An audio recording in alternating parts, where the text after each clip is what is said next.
everyone, welcome to your channel Physics for Polytechnic. At first, I wish you all a very happy new year. Dear students, previous video में हमने Uttarakhand polytechnic का applied physics first का syllabus और evaluation scheme देखी थी। आज की इस वीडियो में हम पढ़ाई स्टार्ट करेंगे। तो चलिए स्टार्ट करते हैं आपकी फर्स्ट यूनिट से। डियर स्टूडेंट, हम इस फर्स्ट यूनिट को 3 पार्ट में डिवाइड करके स्टडी करेंगे। पार्ट ए, जिसमें हम पढ़ेंगे व्हाट इज फिजिक्स यानी भौतिकी क्या है, and 4 fundamental forces in nature, प्रकृति में 4 मूलभूत बल। फिर पार्ट बी में हम देखेंगे डायमेंशंस ऑफ फिजिकल क्वांटिटीज, भौतिक राशियों की विमाएं। पार्ट सी में हम देखेंगे एरर्स इन मेजरमेंट यानी मापन में त्रुटियां। ये तीनों ही पार्ट आपके एग्जाम के पॉइंट ऑफ व्यू से इम्पोर्टेंट हैं, और पार्ट सी में जो एरर इन मेजरमेंट है वो आपके प्रैक्टिकल एग्जाम के पॉइंट ऑफ व्यू से भी इम्पोर्टेंट है। तो चलिए स्टार्ट करते हैं। पार्ट ए का पहला टॉपिक, जैसा मैंने कहा था, व्हाट इज फिजिक्स। फिजिक्स क्या है? तो देखिए, आइंस्टाइन सर का एक कोट है, look deep into nature and then you will understand everything better. प्रकृति को गहराई से देखिए और तब आप हर चीज को बेहतर तरीके से समझ पाएंगे। तो प्रकृति की घटनाओं को समझने के लिए, उसके पीछे के कारणों को समझने के लिए जो साइंस हम यूज करते हैं वो है फिजिक्स। इसके अलावा फिजिक्स को अदर सेंस में भी डिफाइन किया जा सकता है। देखिए, ये जो फिजिक्स है ये ग्रीक वर्ड फ्यूजिस से निकला है, जिसका मतलब होता है नेचर या नेचुरल थिंग्स। तो ब्रॉड सेंस में हम यही कहेंगे ना कि फिजिक्स नेचर का साइंस है। दूसरे शब्दों में हम ये भी कह सकते हैं कि ये मैटर, एनर्जी, स्पेस और टाइम का साइंस है। या फिर दूसरे तरीके से भी आप ये कहें कि फिजिकल सिस्टम्स के बीच में जो इंटरेक्शन होती है उनकी स्टडी करने का साइंस फिजिक्स है। तो आशा है आप इसे समझ गए होंगे। तो चलिए अब मूव करते हैं towards 4 fundamental forces in nature. तो देखिए, इसमें सबसे पहला जो मेन वर्ड हमारा पॉइंट ऑफ अट्रैक्शन है वो है फोर्स। फोर्स किसे कहते हैं आप सभी जानते होंगे। किसी भी प्रकार का पुश या पुल फोर्स कहलाता है। अगर कोई ऑब्जेक्ट मोशन की स्टेट में है तो आप ये कह सकते हैं कि उस पर कोई ना कोई फोर्स लगा होगा जिसकी वजह से उसमें मूवमेंट हुआ है। सर आइजैक न्यूटन ने एक फॉर्मूला दिया था, F equals mass into acceleration, यानी बल बराबर द्रव्यमान गुणा त्वरण। तो अगर किसी भी ऑब्जेक्ट में एक्सेलरेशन है, यानी कोई भी वस्तु अगर त्वरित है, तो हम ये कहेंगे कि उस पर कोई ना कोई बल यानी फोर्स काम कर रहा है। तो चलिए बात करते हैं नेचर के सबसे फंडामेंटल फोर्सेस के बारे में। तो नेचर के 4 फंडामेंटल फोर्सेस इस प्रकार हैं। First one is gravitational force यानी गुरुत्वाकर्षण बल।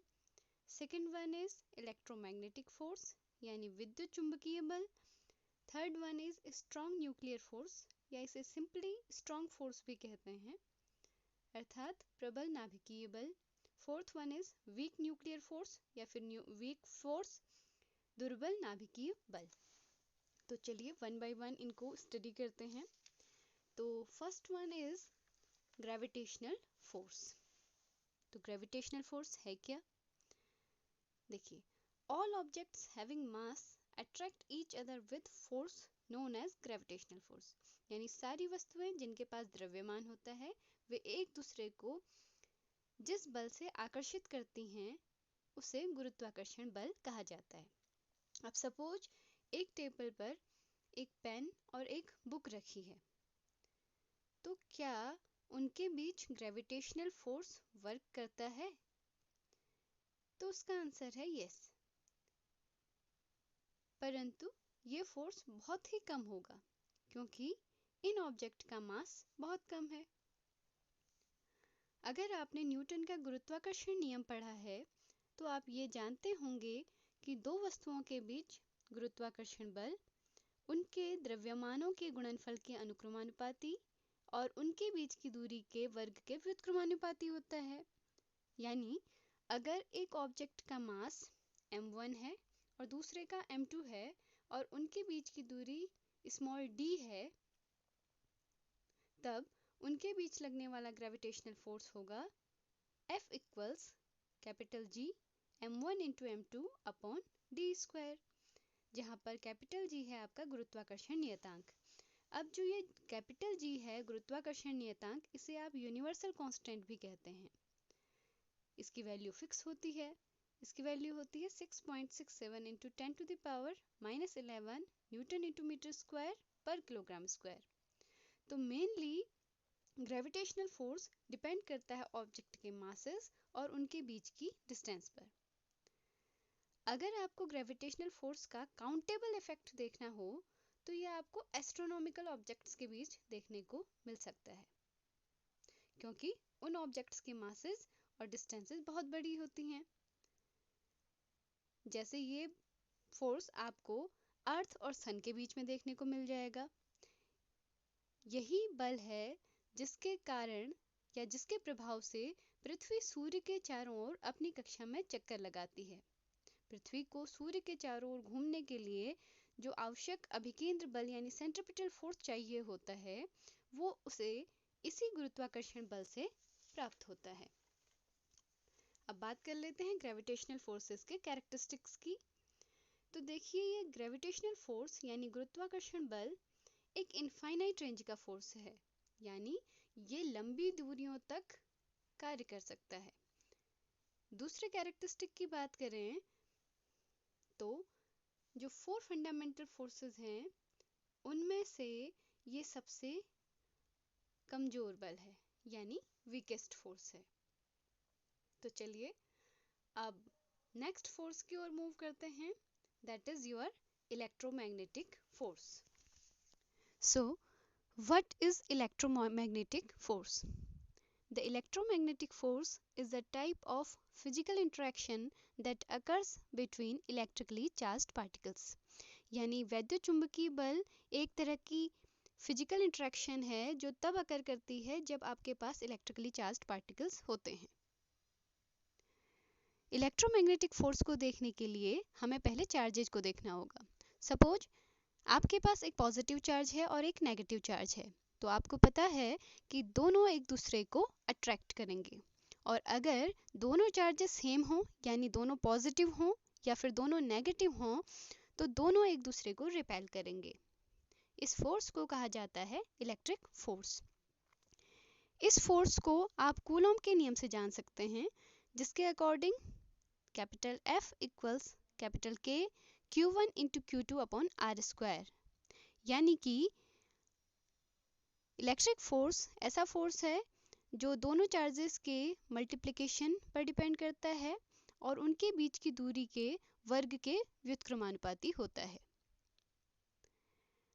अगर कोई चार्ज स्टेशनरी है तो आप देखेंगे उसके चारों ओर वो एक इलेक्ट्रिक फील्ड यानी वैद्युत क्षेत्र उत्पन्न कर सकता है। इस इलेक्ट्रिक फील्ड में अगर आप कोई दूसरा चार्ज्ड पार्टिकल लाएंगे तो वो या तो अट्रैक्ट होगा या रिपेल करेगा। तो इससे हम ये कह सकते हैं कि stationary charges produce electric field. Electromagnetic force में से जो दूसरा फोर्स है वो है मैग्नेटिक फोर्स। आप जानते हैं कि मैग्नेट में दो पोल्स होते हैं, south pole and north pole. यहाँ पर भी सेम पोल रिपेल करते हैं और अपोजिट पोल अट्रैक्ट करते हैं।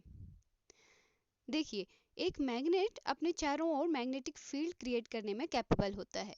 इस मैग्नेटिक फील्ड में आप मैग्नेटिक फोर्स को एक्सपीरियंस कर सकते हैं। अब बात करते हैं कि कैसे ये दो बल, ये दो forces, electric force and magnetic force आपस में कनेक्टेड हैं।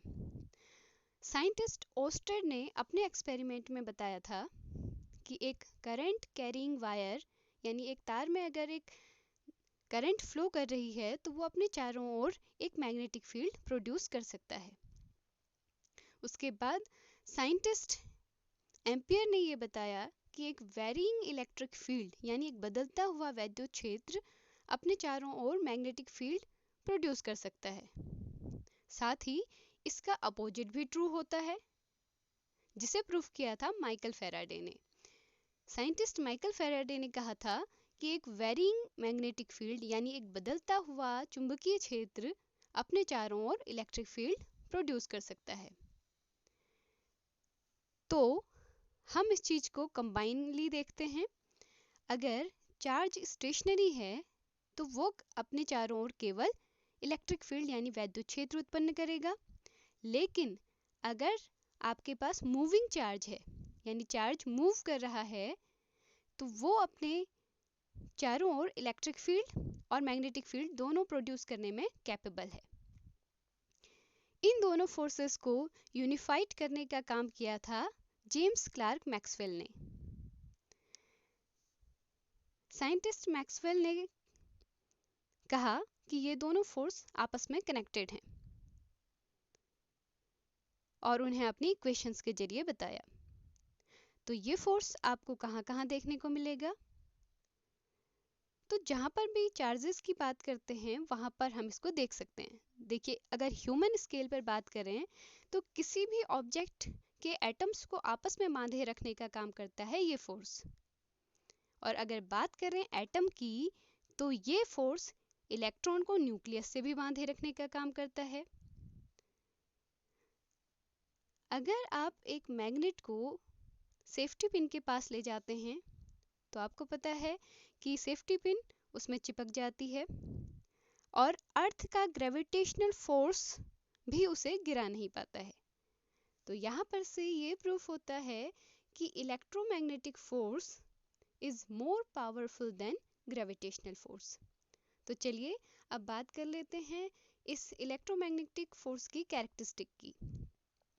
तो पहली कैरेक्टरिस्टिक है कि it acts between charge particles and is the combination of electric and magnetic force. यानी कि ये चार्ज पार्टिकल्स के बीच में काम करता है और इसमें दो फोर्सेस का कॉम्बिनेशन है, इलेक्ट्रिक फोर्स और मैग्नेटिक फोर्स। दूसरी कैरेक्टरिस्टिक है nature of this force is both attractive and repulsive in nature. Next one is range of this force is infinite, यानी कि electromagnetic force is a long range force.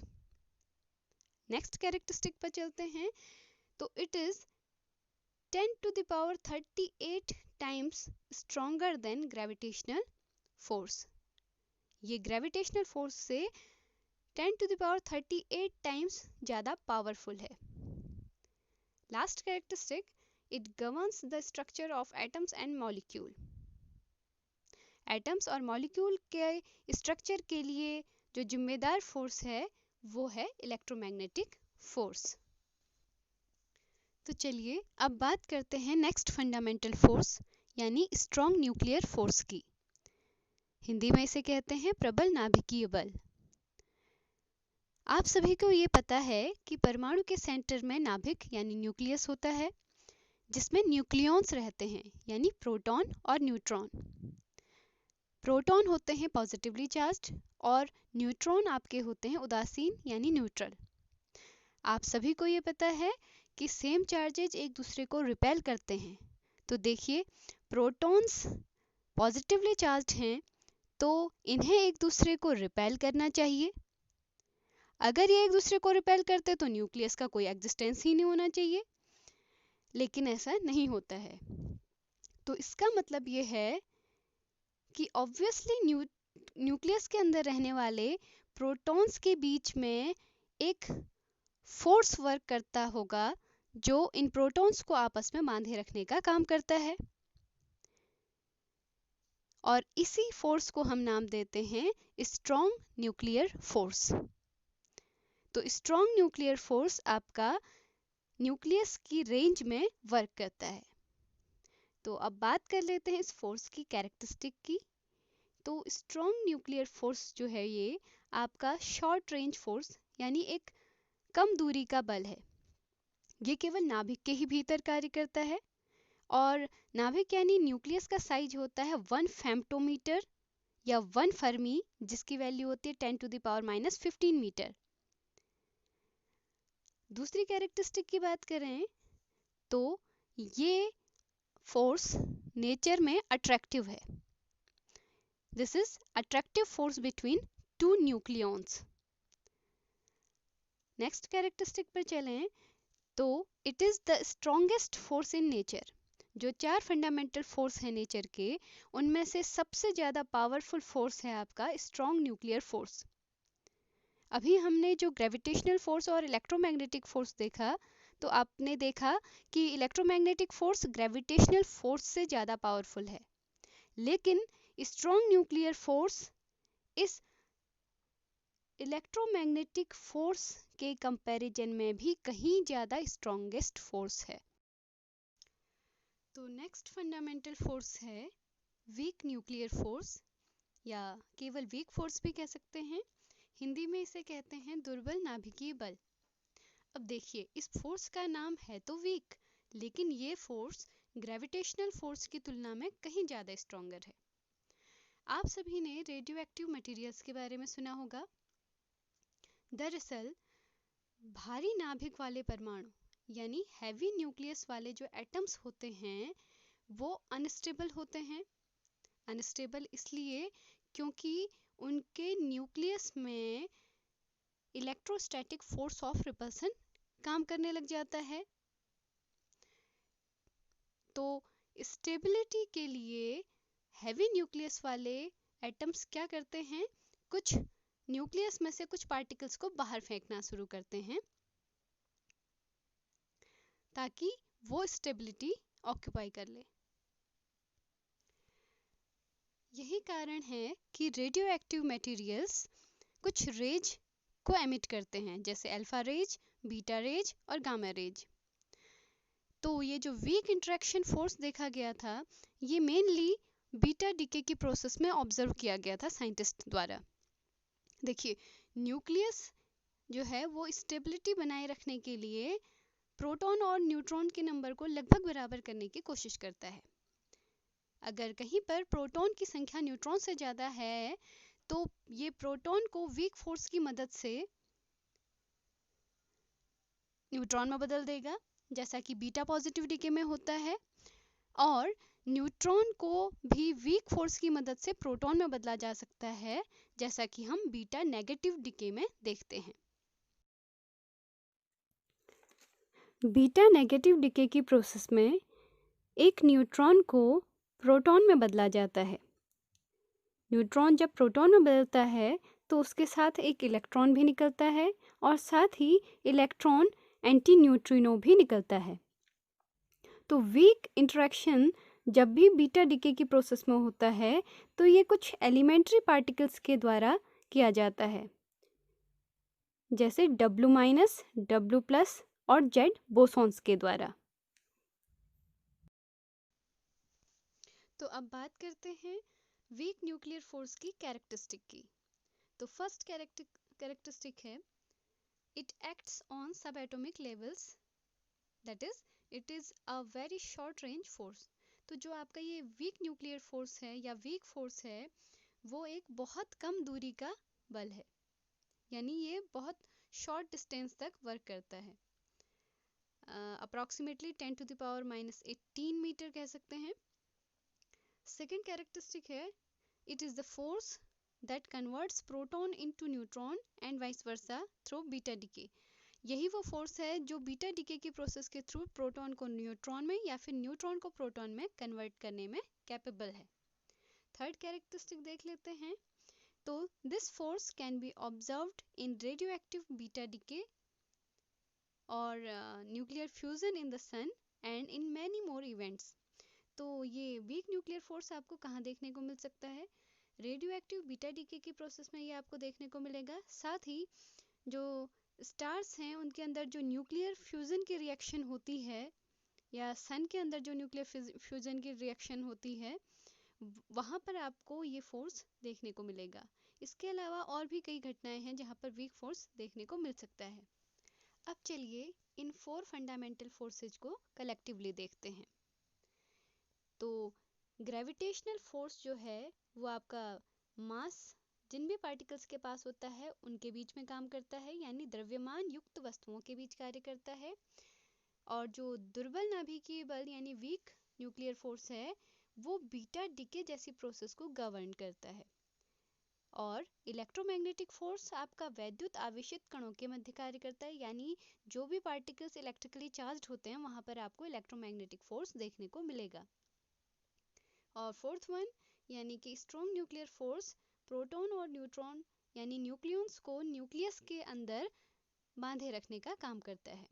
अब देख लेते हैं इन 4 forces के अंदर कौन कौन से पार्टिकल इन्वॉल्व रहते हैं। तो ग्रेविटेशनल फोर्स में वो सभी पार्टिकल इन्वॉल्व होंगे जिनके पास मास है, वो इस बल के अंदर पार्टिसिपेट करेंगे। दुर्बल नाभिकीय बल में जो सम्मिलित कण हैं वो होते हैं आपके क्वार्क और लेप्टॉन्स। दरअसल क्वार्क और लेप्टॉन्स एलिमेंट्री पार्टिकल्स हैं जिनकी वजह से ये वीक न्यूक्लियर फोर्स की प्रोसेस पॉसिबल है। थर्ड है वैद्युत चुंबकीय बल। तो इसके अंदर जो पार्टिकल इन्वॉल्व होते हैं वो होते हैं electrically charged particle. Fourth one यानी कि स्ट्रॉन्ग न्यूक्लियर फोर्स में जो पार्टिकल इन्वॉल्व होते हैं वो भी आपके एलिमेंट्री पार्टिकल हैं जिन्हें हम कहते हैं क्वार्क और ग्लूऑन्स। अब इसके बाद देख लेते हैं कि फोर्स कैरियर पार्टिकल यानी कि बल वाहक कण कौन से होंगे। गुरुत्वाकर्षण बल में माना गया है कि ग्रेविटॉन नाम का पार्टिकल फोर्स कैरियर है, जो अभी तक डिस्कवर नहीं किया गया है, केवल एक एजम्पशन है। सेकंड, जो वीक न्यूक्लियर फोर्स है उसमें W और Z boson force carrier particle होते हैं। इलेक्ट्रोमैग्नेटिक फोर्स के अंदर फोटोन फोर्स कैरियर का काम करता है, यानी बलवाहक का कार्य करता है। और फोर्थ यानी स्ट्रॉन्ग न्यूक्लियर फोर्स के अंदर ग्लूऑन्स जो होते हैं वो फोर्स कैरियर पार्टिकल्स का काम करते हैं। अब देख लेते हैं इन चारों बलों की रेंज को। तो ये जो ग्रेविटेशनल फोर्स यानी कि गुरुत्वाकर्षण बल है ये एक लॉन्ग रेंज का फोर्स है, इसकी रेंज इनफाइनाइट होती है। जो दुर्बल नाभिकीय बल यानी वीक न्यूक्लियर फोर्स है वो एक शॉर्ट रेंज का फोर्स है, अप्रॉक्सीमेटली 10⁻⁻18 मीटर की डिस्टेंस तक ये काम करता है। इसके अलावा इलेक्ट्रोमैग्नेटिक फोर्स जो है उसकी डिस्टेंस लॉन्ग है, यानी कि ये इनफाइनाइट डिस्टेंस तक वर्क करता है, ये एक लॉन्ग रेंज का फोर्स है। और फोर्थ वन यानी कि जो स्ट्रॉन्ग न्यूक्लियर फोर्स है वो एक बहुत ही कम दूरी का फोर्स है, यानी शॉर्ट रेंज फोर्स है 10⁻⁻15 मीटर का। अब देख लेते हैं इनकी रिलेटिव स्ट्रेंथ, यानी कि इन चारों बलों में से सबसे ज़्यादा पावरफुल कौन है और सबसे कम पावरफुल कौन है। तो देखिए यहाँ पर आपको एक लाइन ड्रॉ की हुई दिख रही है, एक एरो दिख रहा है। तो जो सबसे ऊपर आपका फोर्स लिखा हुआ है वो बहुत वीकर फोर्स है, यानी कि जो आपका ग्रेविटेशनल फोर्स है वो बहुत दुर्बल है। उससे ज़्यादा स्ट्रॉन्ग आपका दुर्बल नाभिकीय बल है और उससे भी ज़्यादा स्ट्रॉन्ग आपका वैद्युत चुंबकीय बल है और सबसे ज़्यादा स्ट्रॉन्ग आपका स्ट्रॉन्ग न्यूक्लियर फोर्स है। डियर स्टूडेंट्स, आपके जो ये 4 फंडामेंटल फोर्सेस हैं इनमें से वीक न्यूक्लियर फोर्स और इलेक्ट्रोमैग्नेटिक फोर्स को यूनिफाइड यानी एकीकृत करने का काम साइंटिस्ट द्वारा किया गया था और उसको नाम दिया गया था इलेक्ट्रो वीक फोर्स। जैसे आपने पहले देखा था इलेक्ट्रिक फोर्स और मैग्नेटिक फोर्स को कंबाइन करके एक नया फोर्स बनाया था साइंटिस्ट ने जिसे नाम दिया था इलेक्ट्रोमैग्नेटिक फोर्स।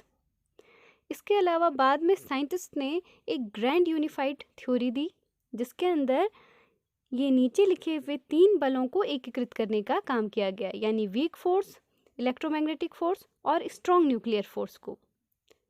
कोशिश तो ये की जा रही है कि इन चारों बलों को एक साथ कंबाइन किया जाए ताकि यूनिवर्स के लिए एक ही फोर्स की यानी एक ही बल की अवधारणा को दिया जा सके। तो डियर स्टूडेंट्स, अब इसके लास्ट में मेरा आपसे एक क्वेश्चन है, आप कमेंट बॉक्स में लिख के बताइएगा। तो क्वेश्चन ये है इन 4 फोर्सेज को स्ट्रेंथ के डिसेंडिंग ऑर्डर में अरेंज कीजिए। अगर आपको ये वीडियो पसंद आया हो तो इसे लाइक कीजिए और इस चैनल को सब्सक्राइब ज़रूर कर लीजिएगा और अपने फ्रेंड्स के साथ शेयर ज़रूर कीजिए। Thank you.